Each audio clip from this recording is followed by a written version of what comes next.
Hi friends, అష్టాదశ శక్తి పీఠాల గురించి మీకు తెలుసా? దక్ష ప్రజాపతి ఒక యజ్ఞాన్ని చేస్తాడు. ఆ యజ్ఞానికి మహాదేవుణ్ణి తప్ప అందరినీ ఆహ్వానిస్తాడు. ఆ బాధతో సతీదేవి అనగా పార్వతీదేవి ఇంకో రూపం తను అగ్నికి ఆహుతి అవుతుంది.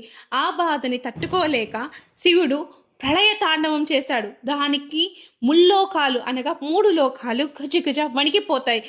బాధతో కృంగిపోతాడు.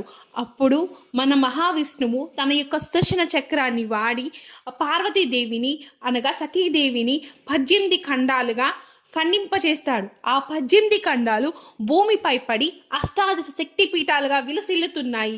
ఇదే మన అష్టాదశ శక్తి పీఠాల యొక్క మహాగాథ. అన్ని ప్రదేశాలలో పూజలు అందుకుంటున్నాయి. అందరినీ కావలసిన వరాలన్నీ అందిస్తున్నాయి. ఇవే అష్టాదశ శక్తి పీఠాల వెనుక దాగి ఉన్న ఒక కథ. సో మీకు పార్వతీ పరమేశ్వరి యొక్క అనుగ్రహం కావాలి అంటే ఈ వీడియోని లైక్ చేసి, షేర్ చేసి, సబ్స్క్రైబ్ చేయండి. అలాగే కామెంట్ చేయండి. ఓం నమః శివాయ.